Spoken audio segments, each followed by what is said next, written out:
le silence de Ghouta Tiranguel Benezra aura duré 50 ans. Mais ce n'était pas par oubli. Un jour, sa mémoire jaillit comme un torrent pour décrire à sa façon le destin tragique de sa famille disparue, de ce peuple anéanti à jamais et de ce Yiddishkeit qu'elle n'aura jamais connu.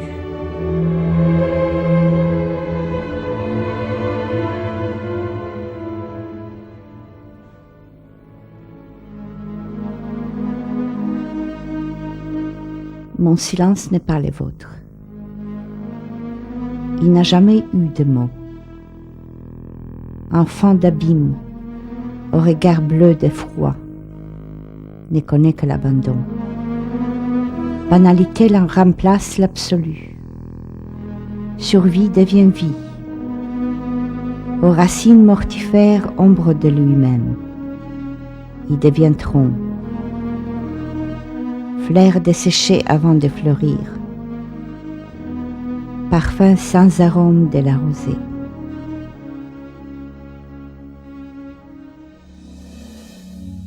Quand le mal impitoyable s'acharnait sur l'aube tendre de l'enfance, quand il pensait, sentit ou craint, rempli de haine, vide d'amour, être de fer, de pierre, sans âme, ces mystères de la cruauté souillent mon existence, et jusqu'au tréfonds atteint mon âme. Le cauchemar ne s'estompe pas à l'aube, et l'inconcevable dans son arrogance pourchasse encore cet oiseau frêle et impuissant.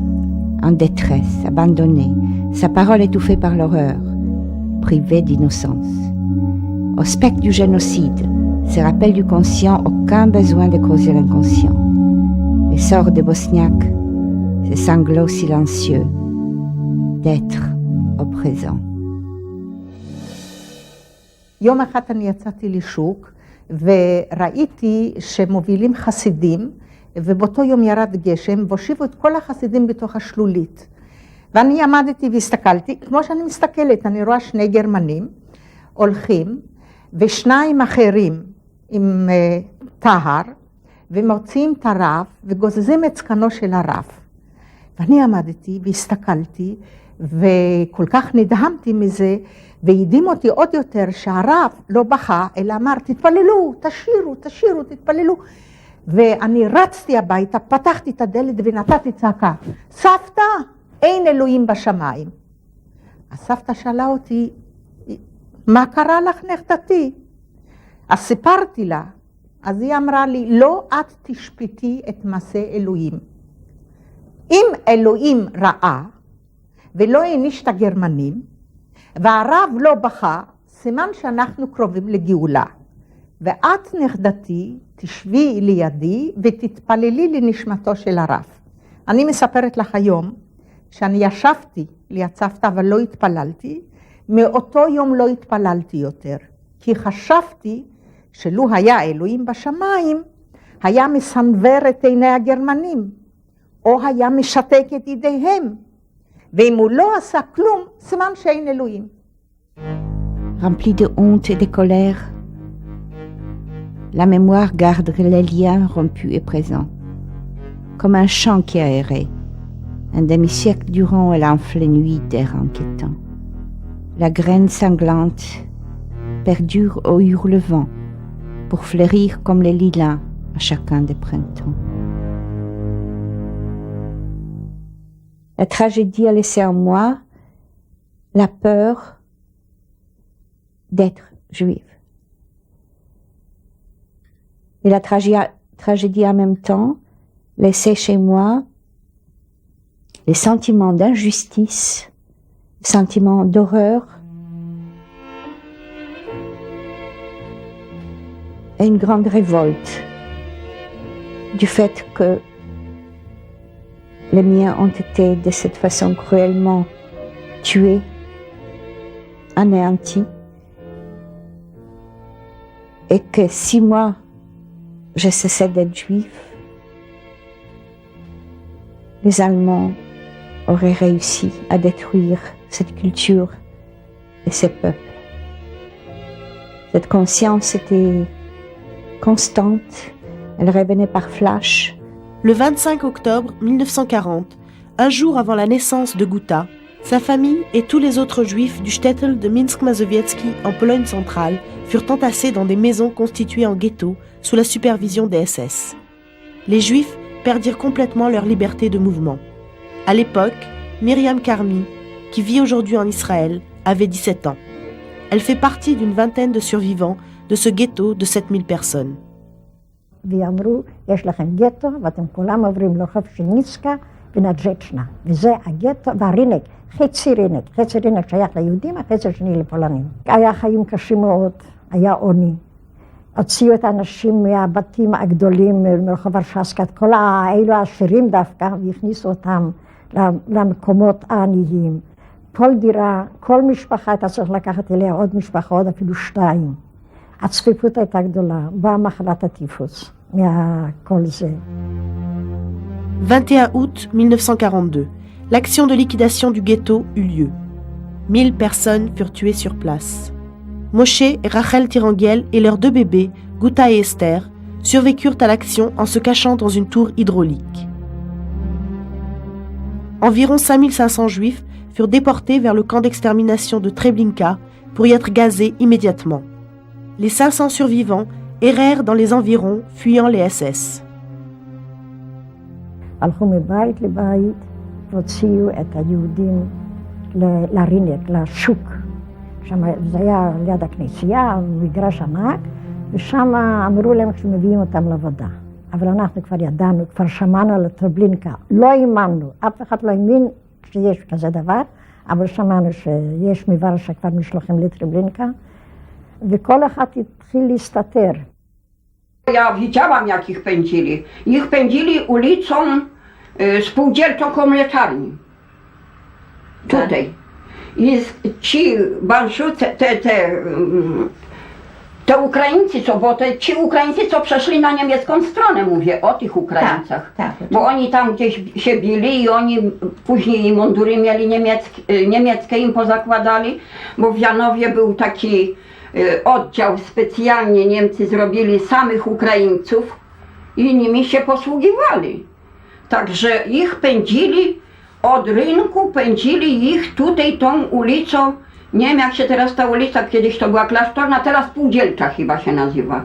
Tu wie pani jak jest mleczarnia? Wiem. Mleczarnią wiem, że wagony takie były te cielęce i w te wagony ich naładowali. I takich powieźli, tyle znajomych było i wie pani, uciekali, Polacy pomagali im. Ja jestem z ulicy Zgoda numer 16. To u nas w życiu mieszkali i takie znajome przychodzili, ale Niemcy wydali odezwę za przytrzymanie Żyda, kara śmierci. No to my mówimy do nich tak, no my nie możemy was, bo i was zabiją i nas. To poszli w ogródek i zaraz pani powiem jak się kryli. Ziemią się przykrywał. Tak mnie było szkoda, to jest człowiek. U nas wiara jest taka, że kochaj bliźniego jak siebie samego. To nie to, że ten takiej narodowości, ten takiej wiary. Wszyscy powinni się, bo jest u nas w przykazaniu, kochaj bliźniego jak siebie samego. To on się ziemią nakrył, ziemią liśćmi się, ale im jeszcze gorsza przyszła, koniec gorszy im przyszedł, ci co się tak ukrywali, bo ich później łapali. Officiellement, 280 juifs furent affectés comme travailleurs à la Wehrmacht et logés dans un camp appelé Copernic. 500 autres survivants se regroupèrent là-bas en soudoyant les gardes.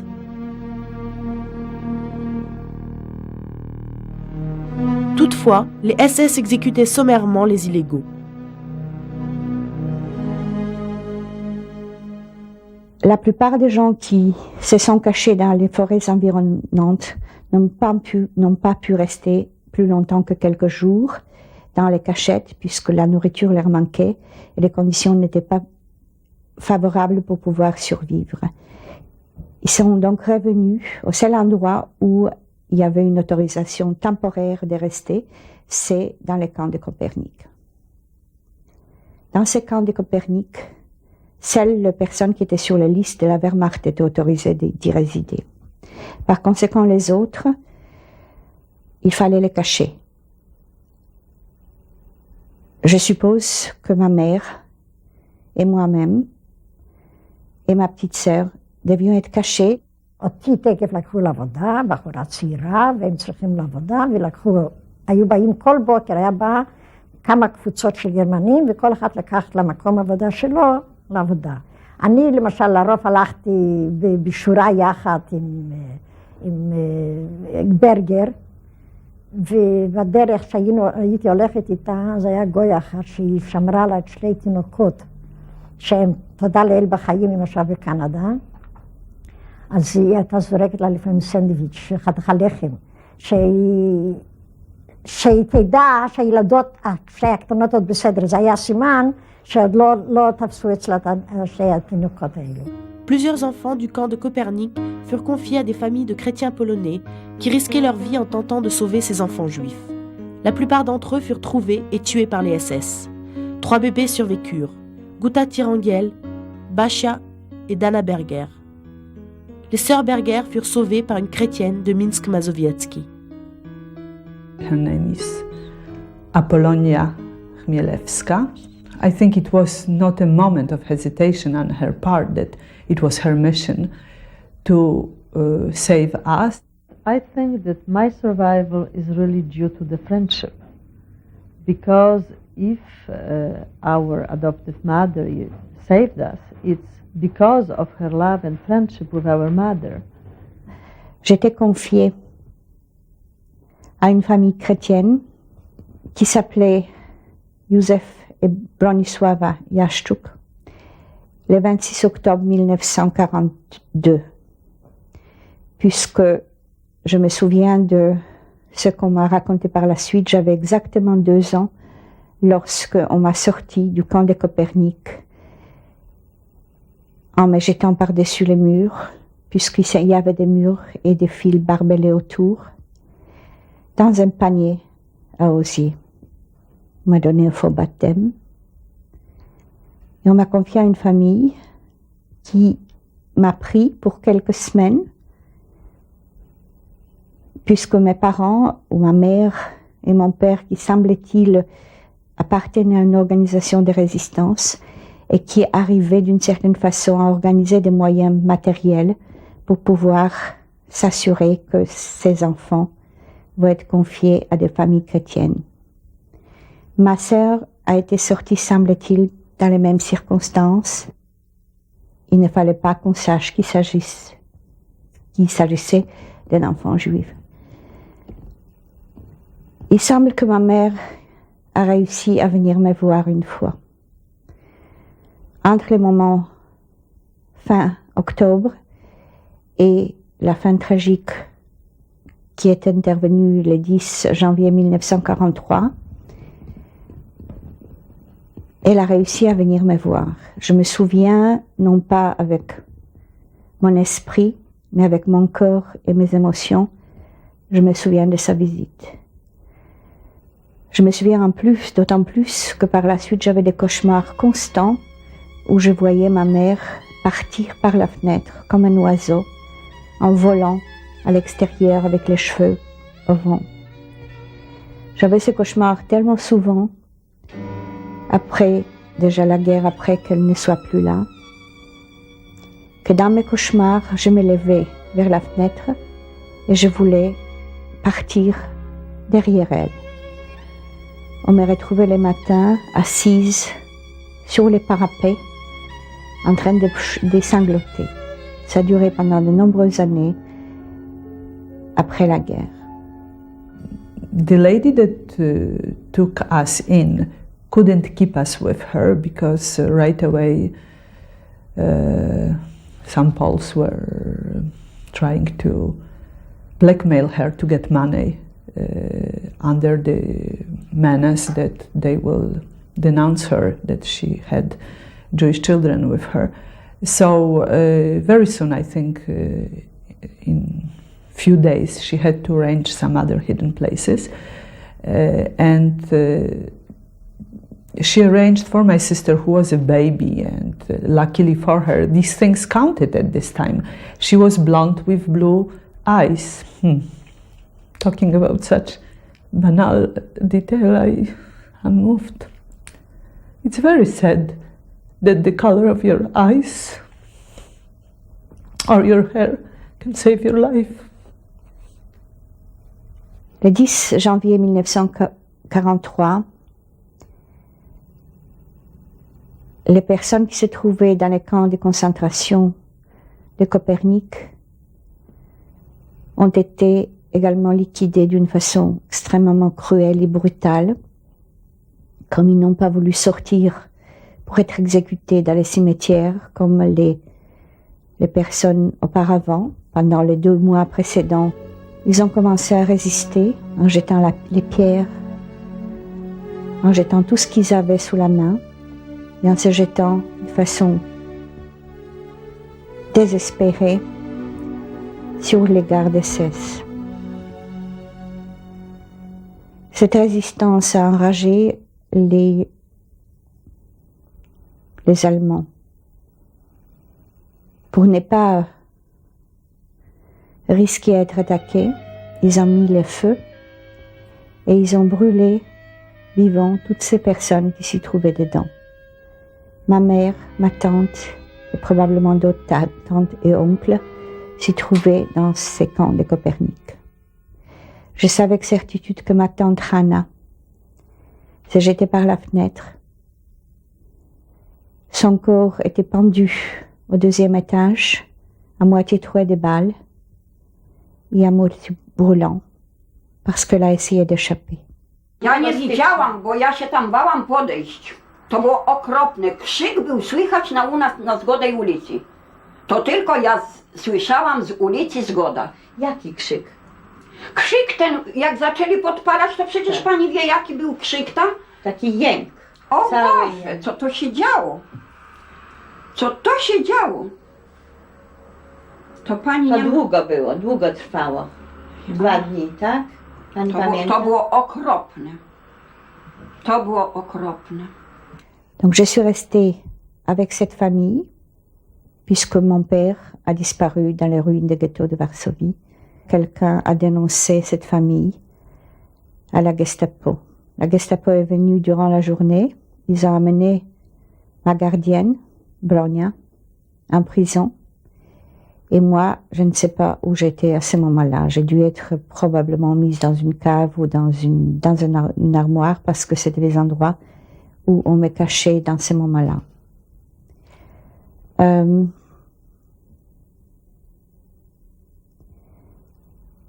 Lorsque Yujo est revenu le soir, il s'est rendu compte de la situation.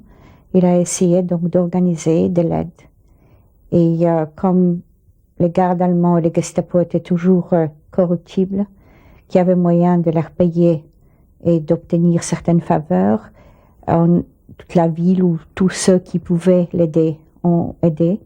Et ils ont dû payer très cher les chefs. Certains chefs pour pouvoir sortir Bronia de la prison.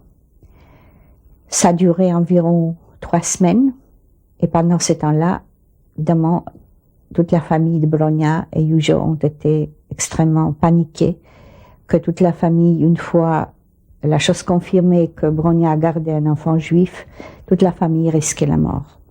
La famille s'occupant de Guta, craignant de nouvelles dénonciations, préféra partir avec elle. Ils errèrent d'un village à l'autre, travaillant et dormant n'importe où pour pouvoir survivre. Irit Romano avait 13 ans. Étant restée toute seule, elle allait d'une ferme à l'autre dans les environs de Minsk-Mazovietsky. Elle fut admise dans un couvent sous une fausse identité. Elle connaissait déjà toutes les prières catholiques. וכל פעם שהסתכלת על ישו חשבתי שאני רואה את אבא שלי.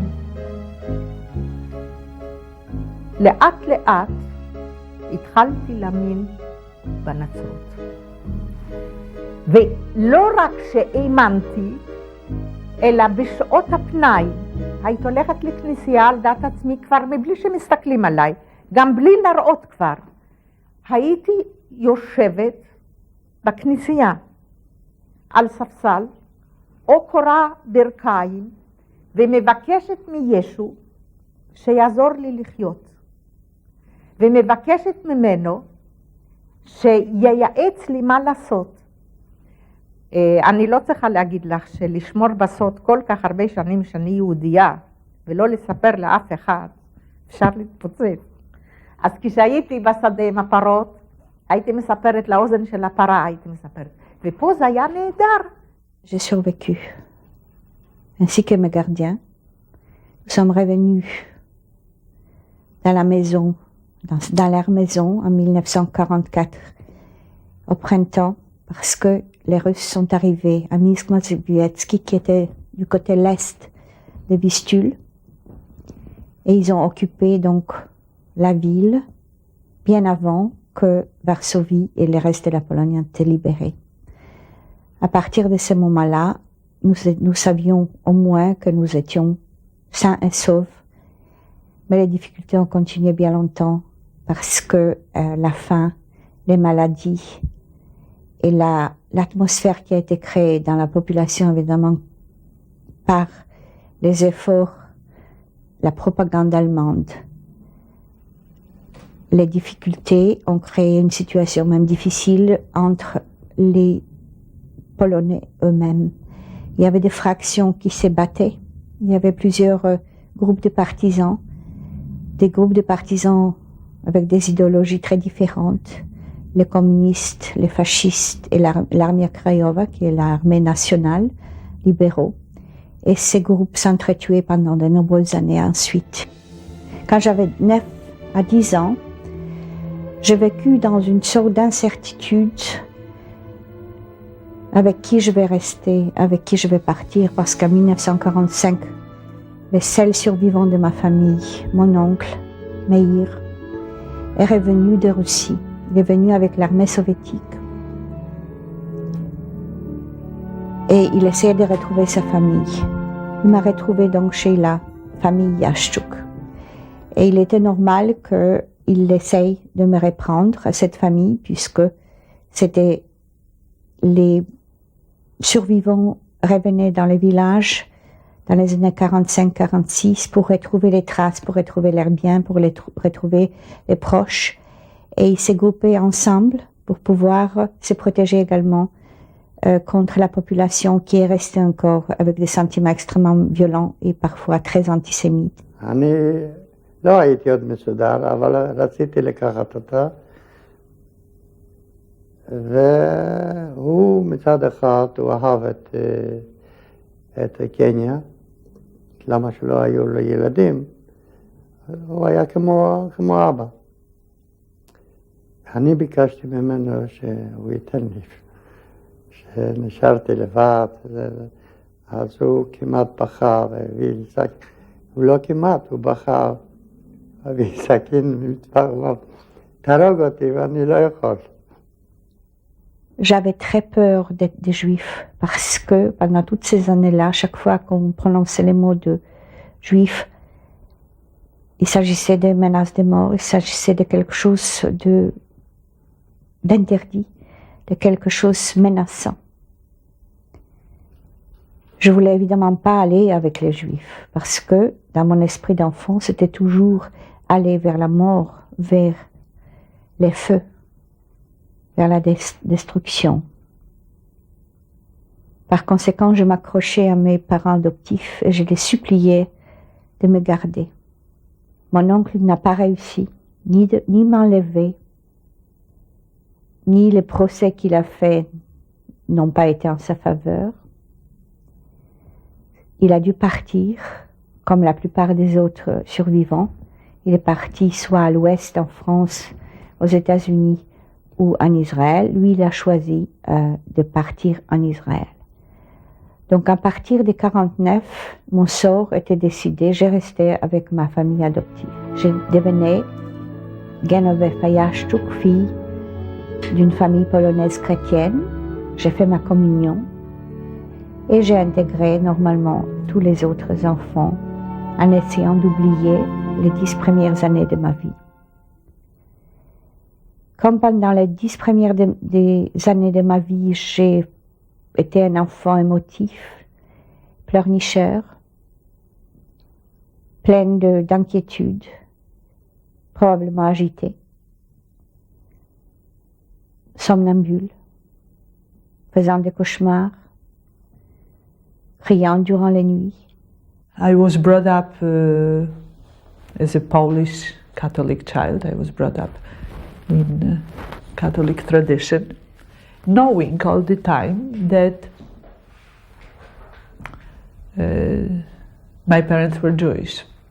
And somehow it felt very normal that I was Polish of Jewish origin or descent.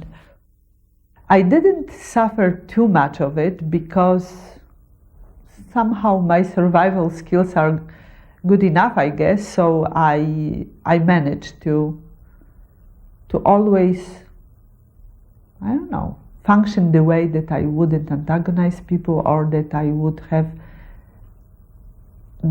this comfortable position when I'm not attacked.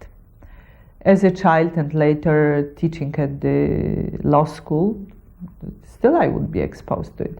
So for instance, at the law school, I managed always to stay away from any power position, like not to be on anybody else's way.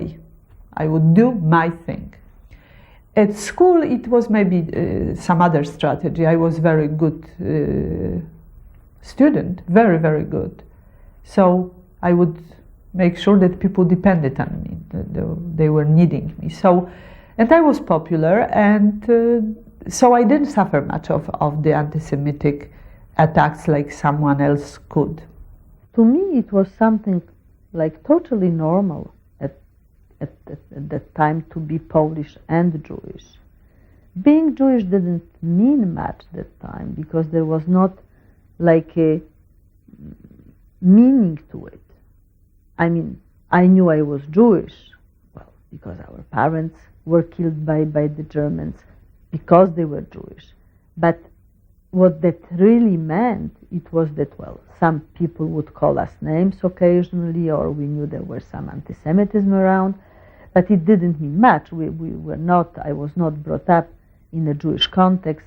We didn't have any Jewish life there at that time. Therefore, I was really Polish, knowing that I was Jewish. La prière catholique d'Irit Romano devenait de plus en plus sincère.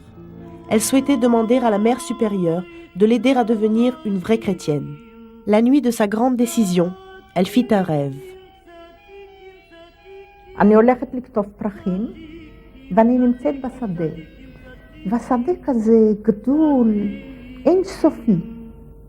ואני הולכת, ואני רוצה לקטוף פרחים, ופתאום אני רואה 3 פרחים רוקדים. והם רוקדים, ואני מתקרבת אליהם, והם בורחים. אני מתקרבת והם בורחים. ואני רואה שזה לא פרחים, שזה החיות שלי.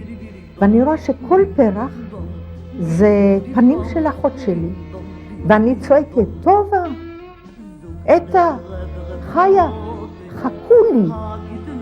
ואני רואה שאני רצה בכל כוחי והם בורחים. והם בורחים ופתאום נפתחים השמיים. ואני רואה חור כזה גדול בשמיים, והחור בשמיים אני רואה ראשים. אני רואה את הראש של אמא ואבא וסבא וסבתא, וכולם עושים לי לא, לא. ואני צועקת ואני מתעוררת. אני מתעוררת ואמרתי לו, אני הולכת לה עם המנזר ואני הולכת לספר לה. בינתיים איך נודע לה, אני הולכת לה עם המנזר, ופתאום היא קוראת לי עם המנזר. קוראת לי ואומרת לי, בואי. היא הכניסה אותי לחדר שלה, חדר הקבלה. את יודעת, להיכנס לחדר הקבלה שלה זה כמו להגיע לאפיפיור, לאלוהים. זה היה גדול.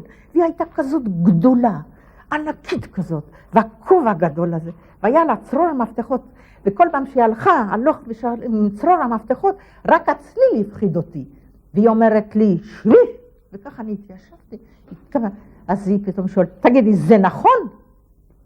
אמרתי לה, עם המנזר, מה נכון? נכון מה ששמעתי? אמרתי לה, אבל אני לא יודעת מה, חשבתי שאולי עשיתי מה. היא אומרת לי, נכון שאת יהודייה? אמרתי לה, נכון, אני יהודייה. אז היא אומרת לי, אין דבר, לא קרה כלום. אף אחד במנזר לא יודע שאת יהודייה. ביום ראשון ניסע לוורשה, אני אנצר אותך, ותמשיכי להיות אצלנו. ותראי, שנים חשבתי לבוא אליה ולהגיד לה, אבל ברגע שהיא אמרה לי, התקוממתי. אני הרגשתי שכופים עליי, שמכריחים אותי, ואמרתי לה לא, אני לא מתנצר. ופה יש איזה רגע שאחרי שנים אני בעצמי ניתחתי אותו. אני רציתי להתנצר מרצוני הטוב, אבל לא שמישהו בא ואומר לי, אני אנצר אותך. אמרתי לה לא. ואז היא התחילה להתקיף אותי. איך את מעיזה לא להתנצר? איך את יכולה היום, ככה להעליב את ישו? הלוא את פגעת בו. את אכלת לחם קודש בלי להתנצר. אז עצרתי אותה ואמרתי לה, אמא מנזר, ישו יסלח לי, כי רציתי לחיות. Guta grandit dans sa nouvelle famille polonaise et devint une championne de sport, une célébrité dans sa ville. En 1961, elle partit à Metz afin de rendre visite à la famille éloignée de son père. J'étais pour eux une succès. Je n'avais aucune éducation juive, je n'avais aucune conscience des rituels et des mentalités. Je me comportais comme toute jeune fille de 20 ans, préoccupée par les maquillages, les habits, les garçons. Mon rapport avec les juifs et avec le judaïsme étant extrêmement ambigu, plutôt négatif, je ne crois pas que j'ai été quelqu'un qui comprenait exactement ce qui se passait. J'avais simplement une sorte d'intuition qui s'est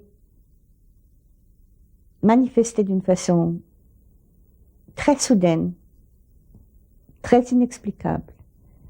Je suis allée chez une voisine et elle a mis sur un disque de la musique chassidique, de la musique religieuse.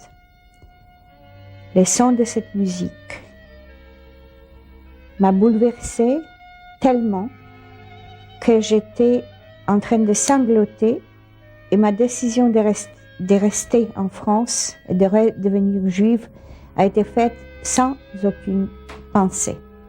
Il s'agissait d'une réaction émotive pure, d'une réaction extrêmement violente où aucune raison, aucun calcul, aucune pensée n'y est rentrée.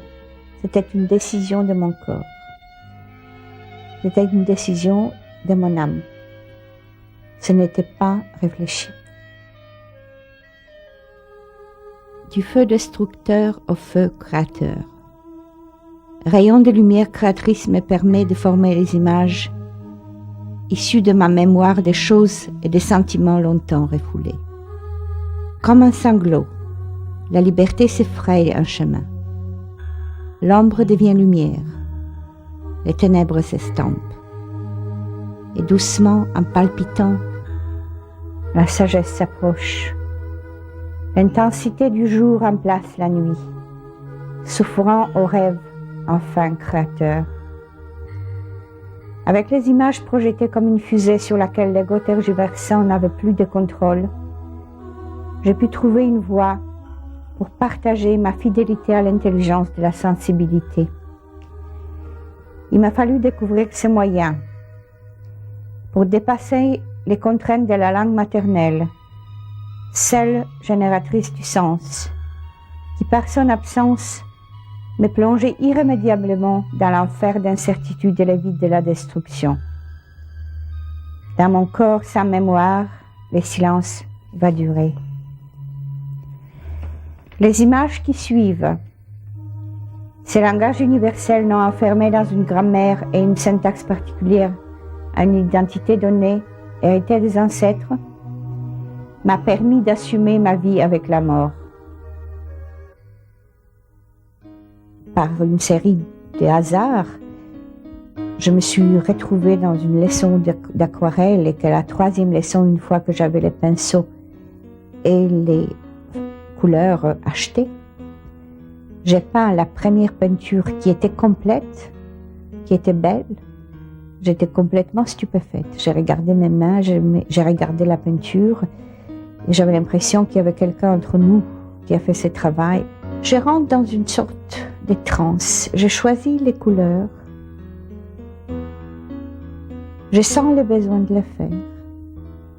Et je me laisse complètement emporter par l'inspiration du moment. Je ne planifie pas, et même si je planifie tout de suite, mes plans sont oubliés. Je peins très vite, avec des grands gestes, comme si tout mon corps y participait, mais il participe sans que la pensée ne l'ordonne. Ces images provoquent les paroles. Ces paroles sont sous forme de vers et de la poésie, des métaphores, que ces métaphores m'ont amené à écrire des récits. La chose que je voulais faire auparavant et que je n'étais pas capable, ça veut dire que la formation des images écrites n'était pas possible tant que les images déposées, les images visuelles, n'ont pas été sorties, ne bloquaient plus la parole. J'ai l'impression qu'actuellement, il y a une sorte d'harmonie entre l'image, la parole poétique et la parole intellectuelle, et que les trois, quelque part, s'agencent de façon presque spontanée. Guta est allée à Chamonix discuter avec le professeur Anne Ancelin Schutzenberger, spécialiste en psychologie transgénérationnelle, qu'elle avait rencontré lors d'une conférence à Montréal. Elles parlèrent alors de sa première peinture, réalisée en 1992, 50 ans jour pour jour de sa séparation avec ses parents. Elle écrivit ensuite son premier poème en polonais, le jour de l'anniversaire de la mort de sa mère. Ce que vous avez vécu, c'est peut-être ce que nous appelons un syndrome d'anniversaire. Quelquefois 50 ans ou 30 ans, souvent 50 ans on le voit, après un événement, c'est comme si une crypte enfouie dont le deuil non fait d'un événement tragique se rouvrait et il en sortait comme un fantôme qui s'exprime.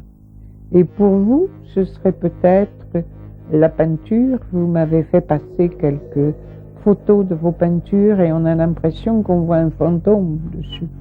Et donc on est obligé d'émettre l'hypothèse que peut-être votre mère ou vos parents ont été tués ou massacrés de façon horrible et que ce fantôme vous hante et est sorti de la crypte et vous le représentez.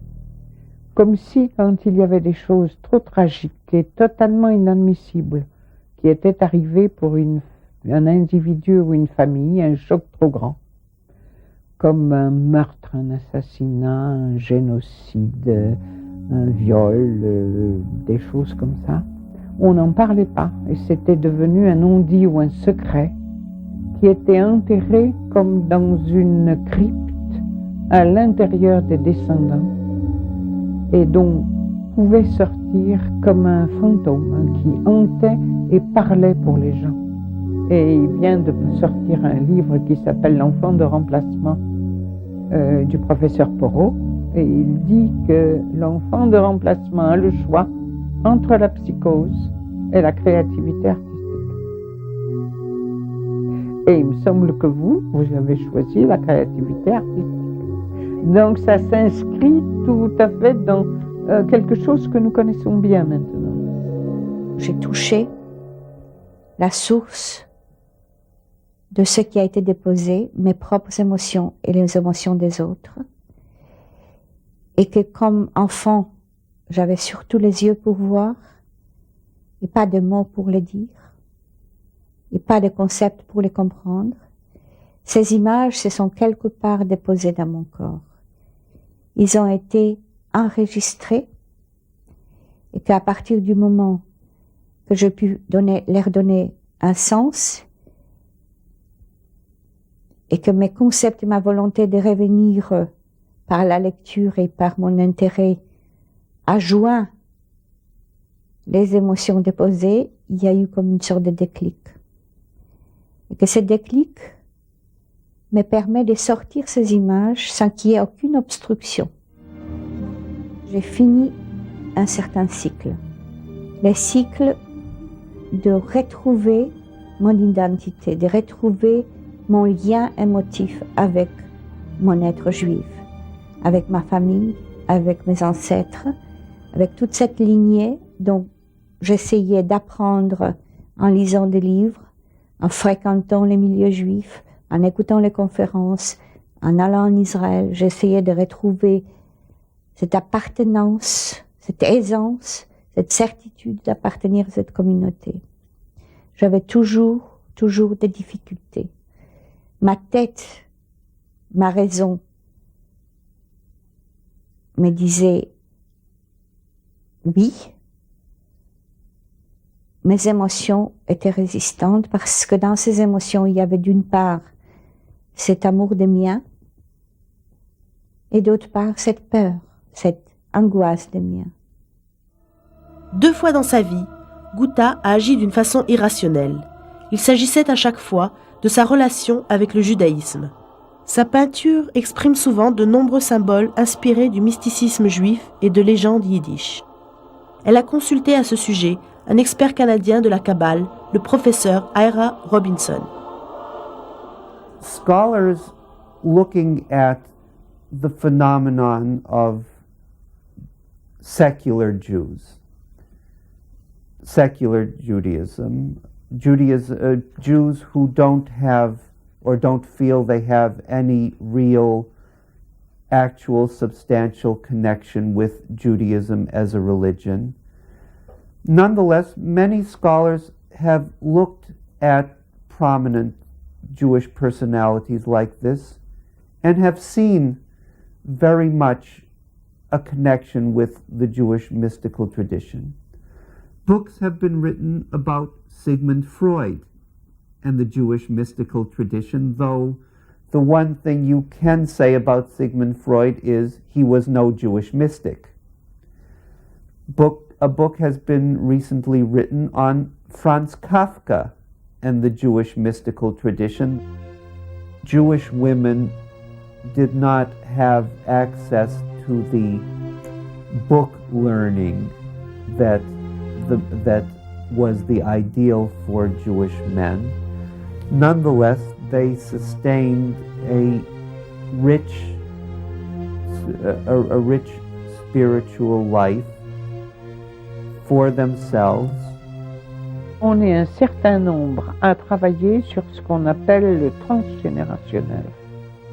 Et le transgénérationnel qui a commencé à être travaillé par Nicolas Abraham, mais par d'autres aussi, c'est ce qui se passe de non digéré et non métabolisé et qui passe directement, comme une diarrhée si vous voulez, d'une génération à l'autre ou à la troisième, comme en cascade, avec une série de traumatismes.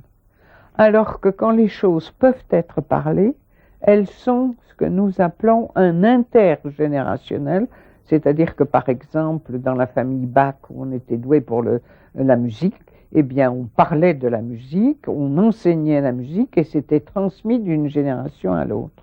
Alors que le transgénérationnel est transmis sans mots et inconsciemment comme quelque chose d'indigeste, de non digéré, non métabolisé et qui pèse d'un poids de cauchemar et de difficultés ou de maladie ou de mort précoce. Je ne travaille pas avec le paranormal, je ne travaille pas avec la vie avant la vie ou après la vie, je ne travaille moi qu'au niveau personnel, familial et historique. Et ça me paraît fascinant de retrouver les dates historiques vraies et de s'apercevoir que c'est au moment où on trouve un syndrome d'anniversaire, souvent l'année, la période et très souvent jour pour jour. Vibrante et frissonnante, leur jérémiade inscrite dans ta destinée, le son de leur solitude dans la brume des larmes, voix sanglotante, enflée d'amour et d'impuissance, ce chant déchiré de la tendresse, emporté par les vents.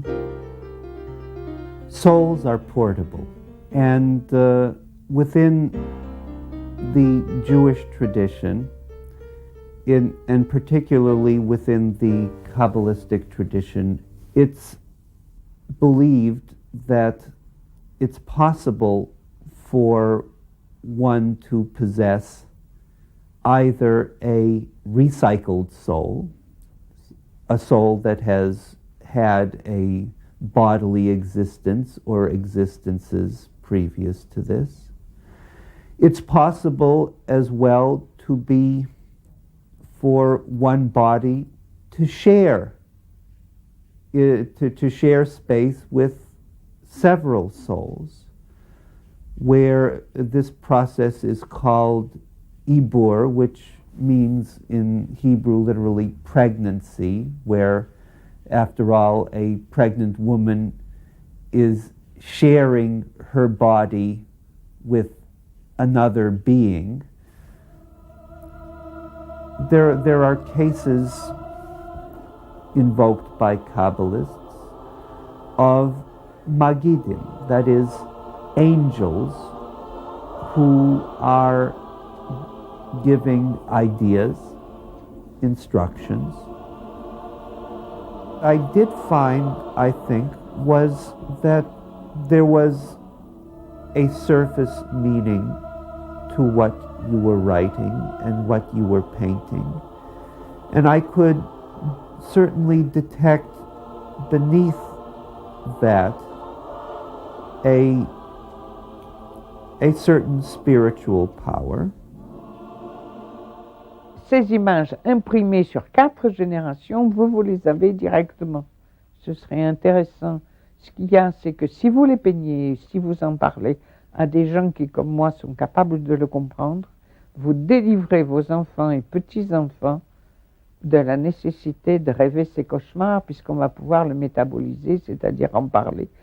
Pouvoir nommer l'horreur, parler l'horreur, tolérer l'horreur. C'est-à-dire que je pense que vous allez continuer à créer tout ça jusqu'à ce que vous fassiez le deuil de la perte de votre mère et de ce coin de Pologne et de tout ce massacre et de ce génocide. Et il faut que vous fassiez ce deuil pour délivrer vos petits-enfants. Maudits les malheureux, ils ont été repoussés au fin fond de l'abîme. Leurs cendres non enterrées ont flotté dans cette terre coupable de les avoir mal aimés. Et les assassins répandent encore leurs mensonges grâce à l'imbécilité des temps d'humains. Les victimes rescapées n'ont pas pu pleurer, car leurs plaintes dérangent les bien-pensants. Et l'humain, malade de son mal, tente de croire comme Rachel, qu'il suffit de rêver pour que les cauchemars disparaissent. Goûtele attend toujours quelque part que sa maman revienne. Reviendra-t-elle? Seule une plaque commémorative, effacée et cachée dans un coin perdu de son village, rappelle à ceux qui insistent les rêves perdus de Rachel et les illusions de Goûtele.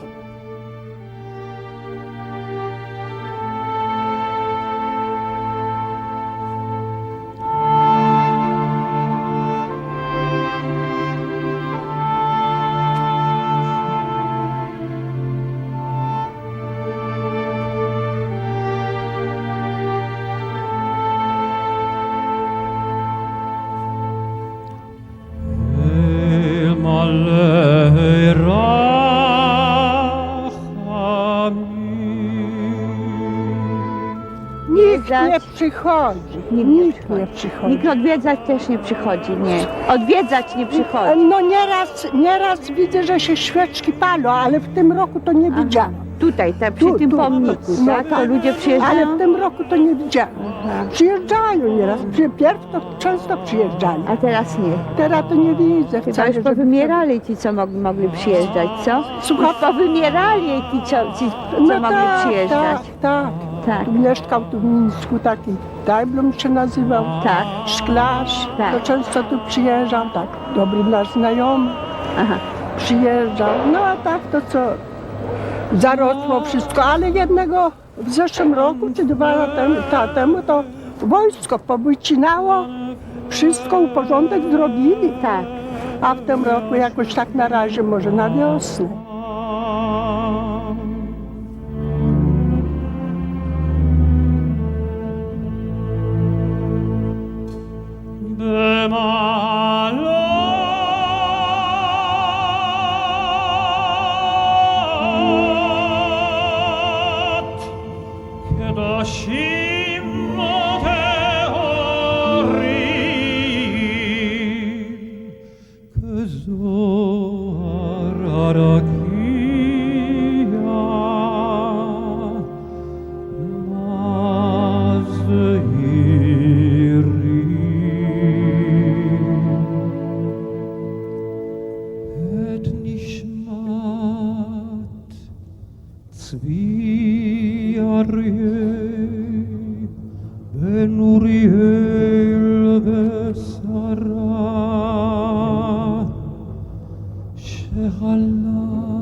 God.